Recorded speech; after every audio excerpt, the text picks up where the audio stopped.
Hello everyone, this is Maki. Gihren Zabi is one of the most important figures in the Universal Century series.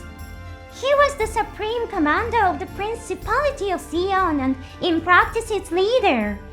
While his father Daegin reigned as Sovereign, Gihren was essentially the true leader of Zeon and its military. So, what was his purpose in launching the war? Was it to gain autonomy for the Principality of Zeon as an independent nation? That certainly isn't false. However, dedicated fans often point out another interpretation. Giren's true purpose was to ensure humanity's survival by avoiding extinction. This opinion is indeed correct. But when did this perspective first appear? Was it added later in spin-offs or subsequent stories after the popularity of the Gundam series? This time, we will take a closer look at when the idea of Giren's true purpose first emerged and what it entails. Many characters have been influenced by Giren's ideology. Jomita of Hyman from Zeta Gundam is a prime example. In fact, Hathaway Noah partially acts based on ideas that overlap with Giren's philosophy. By watching this program, you will be able to re-examine the themes of the Universal Century series and enjoy the stories more. Before we dive into the main topic, I have a quick announcement. On my channel, I'm inviting support through membership. For just 99 cents per month, you can get a name badge and special commenting options. Now, let's begin the analysis.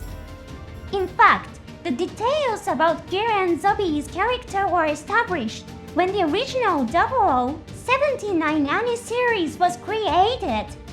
They were not added later after the series gained popularity. In the first volume of the book Mobile Suit Gundam Complete Record Collection, there is a section written by Yoshiyuki Tomino that describes Giren's character. Let's take a look at what it says. Supreme Commander Gihren Zabi, age 35. The eldest son of Sovereign Daegin and the de facto leader. He has an IQ of 240. He is an idealist who believes in eliminating the incompetent and ensuring that only the capable survive. His arguments are based on a ruthless, highly rational scientific approach. He is a man who inspires fear. We are not gods. We did not choose to reduce the population. It was simply a probabilistic outcome. Humans have never had the right to take human lives. From this point onward, however, things are different. The most capable individuals will be selected.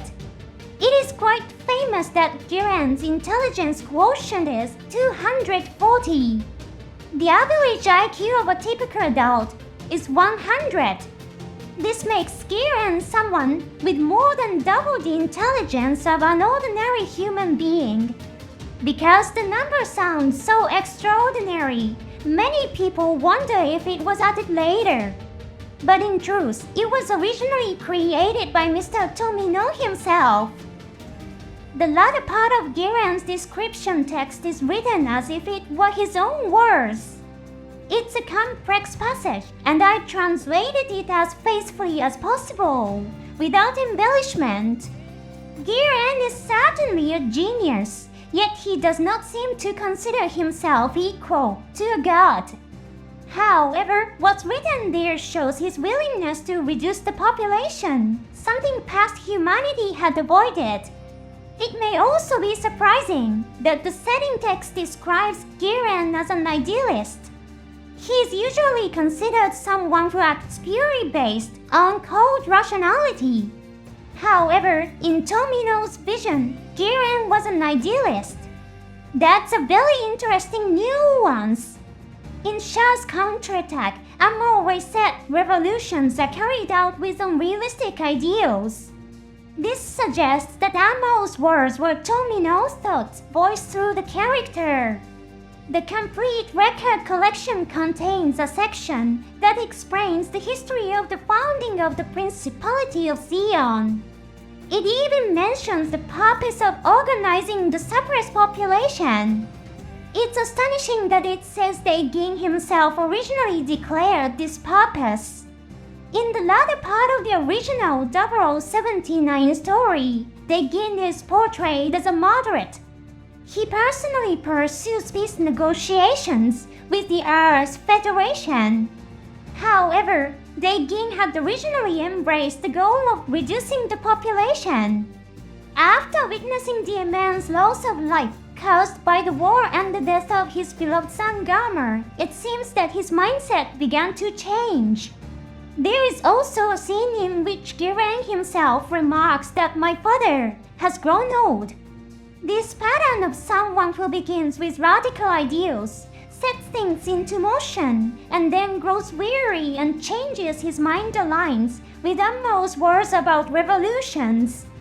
This also connects directly to the version of Gihren depicted in the story of G. Kuax.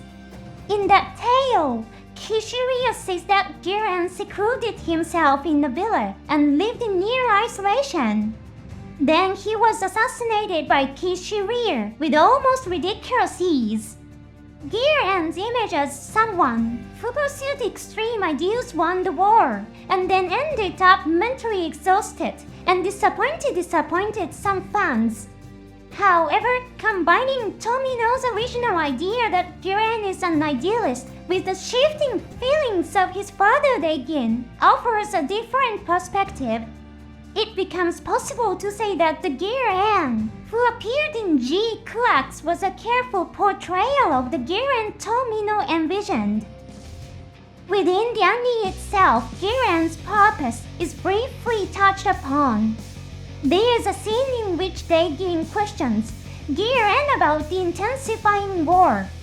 This scene was added to the movie version. Here's what Gihren says. We finally managed to reduce the population. From here on, without letting it grow any further, we will ensure that only the superior race survives.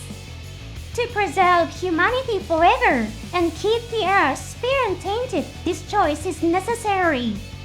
To control such a choice, it is best that the number of leaders remain few.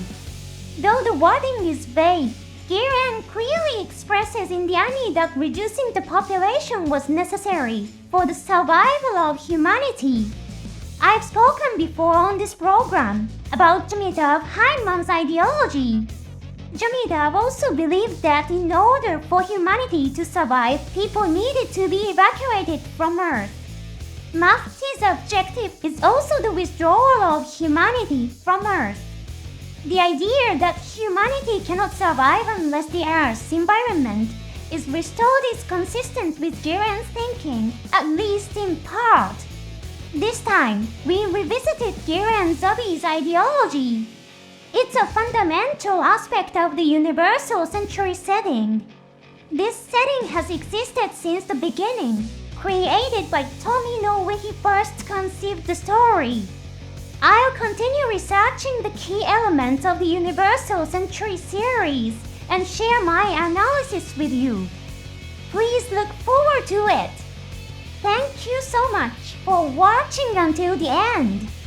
I'll see you in the next program.